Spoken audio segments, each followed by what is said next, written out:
नमस्कार दोस्तों, welcome to government exam info.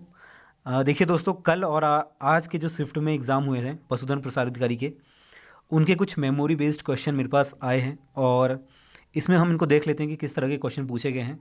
साथ ही साथ इसमें मैंने कुछ अपनी तरफ से क्वेश्चन इंक्लूड कर दिए हैं ताकि इस लेवल के जो क्वेश्चन थे वो मैंने इंक्लूड कर दिए हैं ताकि आपको आइडिया हो जाए कि किस तरह के क्वेश्चन पूछे जा रहे हैं। तो कल जिनका एग्ज़ाम है, यानी कि 23 दिसंबर को जिनका एग्ज़ाम है, दोनों शिफ्ट वाले, उनके लिए इंपॉर्टेंट क्वेश्चंस है।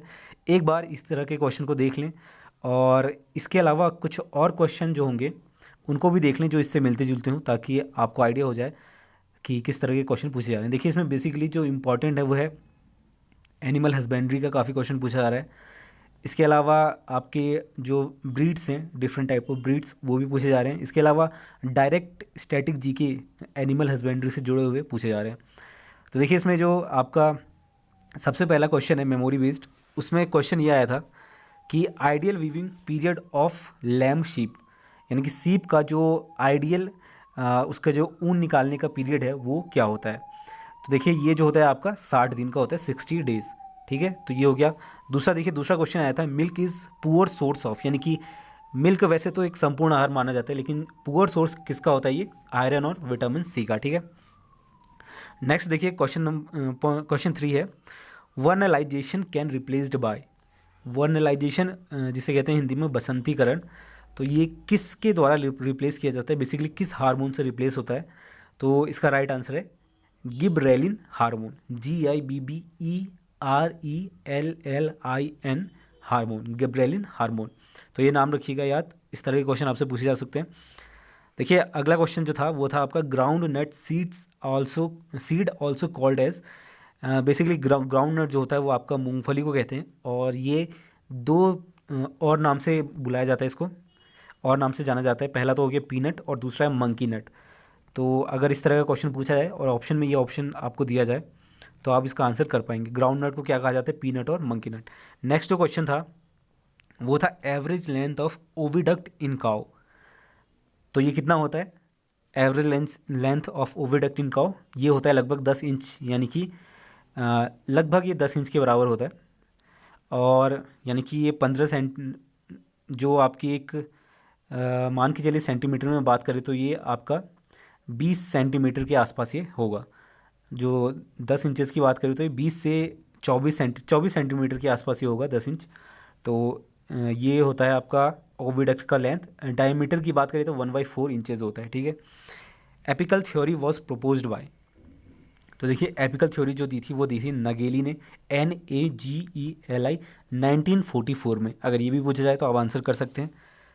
देखिए, अगला जो क्वेश्चन आया था उसमें ये पूछा गया था कि आइडियल रेशियो ऑफ NPK, यानी कि नाइट्रोजन, फॉस्फोरस और पोटेशियम का जो एक आइडियल रेशियो होता है वो कितना होता है। तो ये होता है आपका 4:2:1। ठीक है, तो ये ध्यान रखिएगा। अगला क्वेश्चन देखिए, एट्रोपाइन ऑब्टेन्ड फ्रॉम। एट्रोपाइन किससे ऑब्टेन किया जाता है, किससे प्राप्त किया जाता है।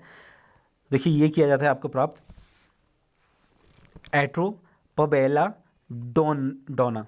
स्पेलिंग लिख देता हूँ मैं, एट्रोपबेला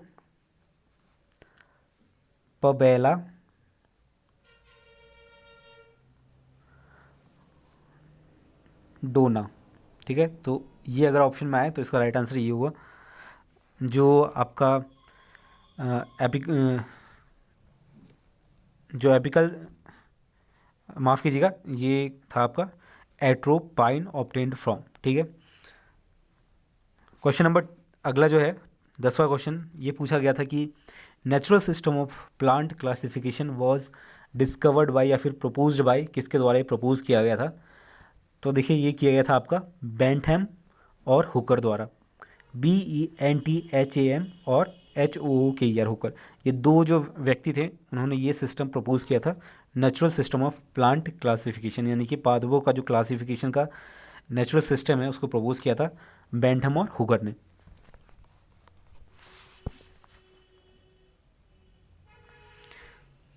देखिए, अगला जो क्वेश्चन है वो है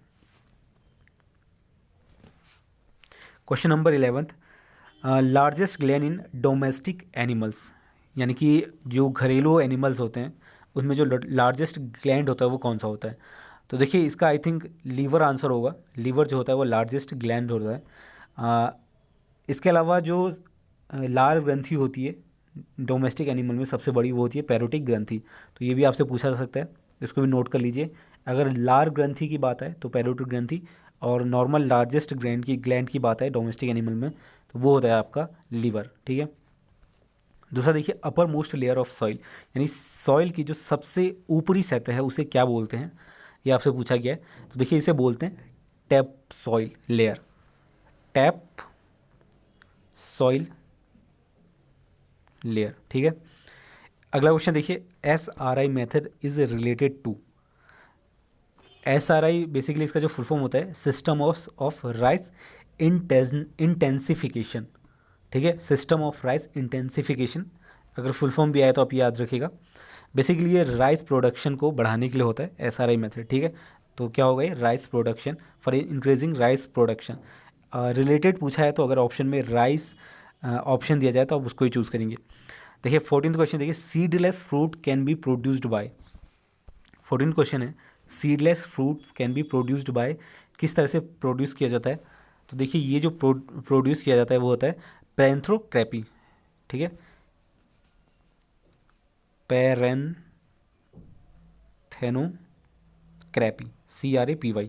ठीक है, तो इससे किया जाता है। इसको और भी एक चीज़ कहते हैं पॉलिनेशन। ठीक है, तो अगर दोनों ऑप्शन में इसमें से कुछ आए तो वो आप लगाएंगे आंसर में। देखिए क्वेश्चन नंबर 15 देखिए national dairy development board establish. इस तरह के क्वेश्चन काफ़ी पूछे गए हैं पिछले शिफ्ट में, तो इस तरह के क्वेश्चन को भी ध्यान रखिएगा। जो नेशनल डेयरी डेवलपमेंट बोर्ड है वो कब इस्टेब्लिश हुआ था वो आपको बताना है। तो इसका जो राइट आंसर हुआ है 16 जुलाई 1965 को। ठीक है, तो ये भी ध्यान रखिएगा। Mysore breed cattle is called, जो मैसूर में कैटल का ब्रीड पाया जाता है उसे क्या कहते हैं। तो देखिए इसे कहते हैं अमृत महल। ठीक है। क्वेश्चन नंबर 17 देखिए इंडिकेटर ऑफ पॉल्यूशन। देखिए ये क्वेश्चन पिछले वीडियोस में हमने देख लिया था। इंडिकेटर ऑफ पॉल्यूशन जो होता है वो होता है लाइकेंस, LICHENS। ठीक है। अगला क्वेश्चन है fat percent in buffalo milk. देखिए फैट परसेंट वाला जो क्वेश्चन है वो काऊ मिल्क का भी आप एक बार देख लीजिएगा, उसका आंसर क्या होगा। और अदर जो गोट हो गया या फिर जिससे भी मिल्क प्राप्त होता है, दूध प्राप्त होता है, उनमें फैट परसेंट क्या होता है वो एक बार चेक कर लीजिएगा। तो अगले शिफ्ट में इससे अपोजिट क्वेश्चन आ सकता है दूसरे कैटल का या फिर बफेलो का। ठीक है, तो fat percent in buffalo milk कितना होता है। देखिए इसमें मैं श्योर नहीं हूँ, लेकिन जब मैं रिसर्च कर रहा था इस पर तो 5 से 6% के आसपास ये होता है आई थिंक। ठीक है, तो इसको एक बार चेक कर लीजिएगा, कंफर्म कर लीजिएगा, 5 to 6% के आसपास शायद होता है। क्वेश्चन नंबर 19 देखिए maximum fish production state in India. देखिए इस तरह से आपसे पूछा जा सकता है कि जैसे यहाँ पर फिश प्रोडक्शन पूछा गया है तो इसके अलावा एग प्रोडक्शन सबसे ज़्यादा कहाँ होता है ये पूछा जा सकता है, इंडिया में या फिर वर्ल्ड में कहाँ पे होता है। तो इस तरह के क्वेश्चन आप एक बार देख लीजिएगा ऑनलाइन खुद से सर्च करके, तो आपको मिल जाएगा।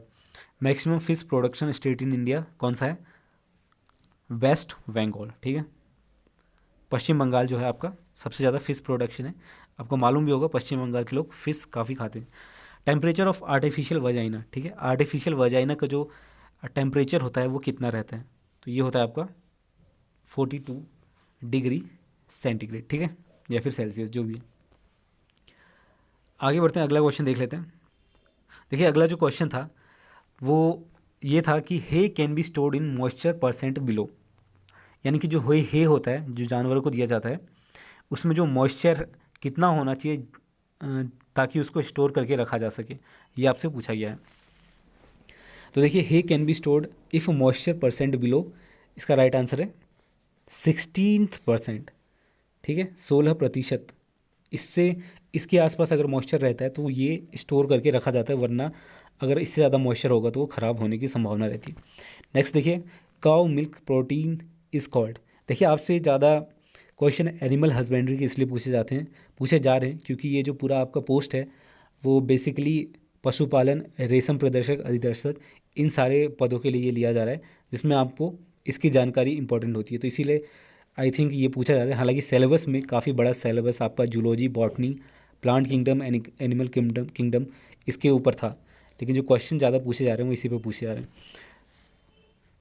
देखिए अगला जो है मैक्सिमम 22वां क्वेश्चन था cow milk protein is called, इसको क्या कहते हैं, कैजीन, स्पेलिंग बता देता हूँ, उसको ध्यान नोट कर लीजिए, कैजीन, CASEIN, कैजीन, ठीक है। Question number 23, maximum producer of wool. ये क्वेश्चन, इस तरह के जो क्वेश्चन है वो काफ़ी पूछे जाएंगे आपसे। तो इसका राइट आंसर क्या है? राजस्थान, ठीक है। टोडा इज़ ब्रीड ऑफ, ये भी ब्रीड्स के जो डिफरेंट ब्रीड्स हैं, चाहे वो गाँव के हों या फिर आपके बफेलेस को हों, तो किस तरह के ब्रीड पाए जाते हैं इंडिया में या फिर और जगह, इन सारी चीज़ों के ऊपर मैंने एक सेपरेट वीडियो बनाई थी, उसमें मैंने चीज़ों को समझाया था, तो उसको भी देख सकते हैं आप प्लेलिस्ट में जाके। देखिए Toda is breed of what, यानी कि टोडा जो है किसकी ब्रीड है, तो देखिए ये आपका है बफेलो की, ठीक है। देखिए टॉलेस्ट ब्रीड ऑफ सीप, यानी कि जो शीप है या भेड़ कहें जिसे, उसकी जो सबसे ऊंची, जिसकी हाइट सबसे ज़्यादा होती है, वो कौन सी है, उसका नाम क्या है, तो ये होता है अपना नेलोर। स्पेलिंग बता देता हूँ मैं आपको, नेलोर, ठीक है, नेलोर।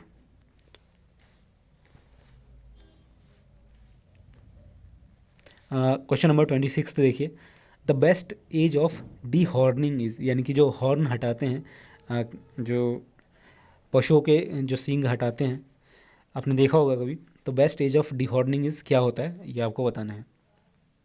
तो देखिए एक वीक के अंदर, यानी एक हफ्ते के अंदर, एक हफ्ता जो होता है उसके अंदर डी हॉर्निंग करना सबसे बेस्ट एज माना जाता है। तो इसका राइट आंसर क्या होगा? 1 वीक।